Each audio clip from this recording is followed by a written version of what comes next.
Buenas noches. Voy a hacer el respaldo que corresponde a el ítem de finanzas internacionales. La pregunta que me tocó a mí es cuál es el efecto que predice el modelo de H.O. Samuelson sobre la movilidad de los factores productivos, ¿ya? Con respecto a esta pregunta, voy a comenzar a hablar primero de la teoría de H.O. Que suele presentarse sobre la base de dos teoremas. El T1 que trata y predice el patrón de comercio y el T2 que es el teorema de regulación en los precios de los factores que aborda el efecto del comercio internacional sobre los precios de los factores productivos, capital y trabajo. El teorema H.O. dice que una nación exportará la mercancía cuya producción requiera el uso intensivo del factor relativamente abundante y barato e importará la mercancía cuya producción requiera de un uso intensivo del factor relativamente escaso y caro. En otras palabras, la nación relativamente rica en trabajo exporta las mercancías relativamente intensivas en trabajo e importa la mercancía relativamente intensiva en capital.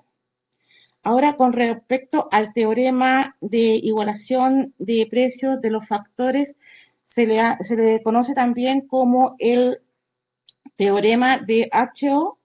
y Samuelson, ¿ya? Porque en este caso aquí fue él quien comprobó rigurosamente este teorema de igualación de los precios de los factores.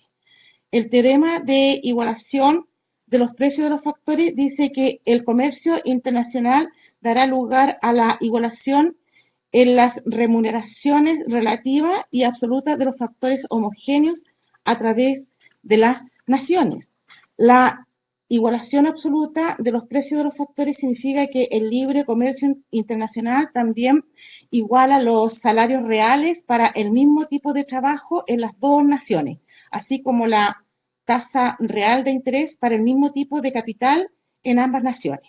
También en la realidad la igualación de los precios de los factores no se observa a causa de enormes diferencias de recursos, ni barreras comerciales y diferencias internacionales en tecnología.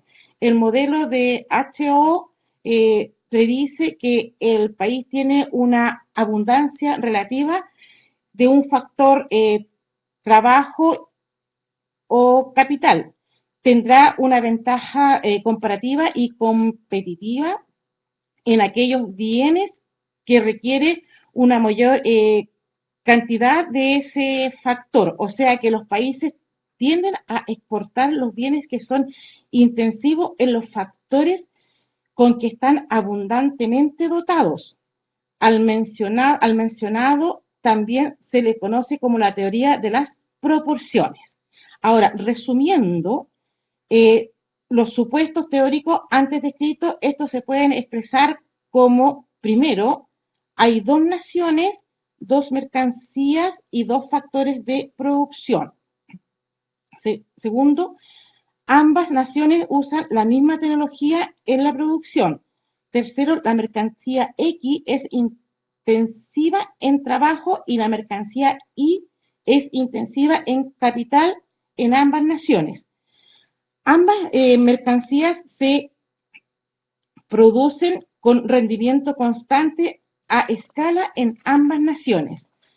En quinto lugar, podríamos hablar que hay especialización incompleta de la producción en ambas naciones. Después, las preferencias son iguales en ambas naciones. También hay competencias perfectas en los mercados de mercancías y de factores en las dos naciones. Octava, hay movilidad perfecta de factor dentro de cada nación, pero no hay movilidad internacional de factores. De internacional, está bien, no hay movilidad internacional de factores. Noveno, no hay costo de transporte, aranceles, ni otras obstrucciones al libre flujo del comercio internacional. Décimo, todos los recursos se emplean por completo en ambas naciones. Y por último, el comercio internacional entre las naciones está equilibrado. Buenas noches.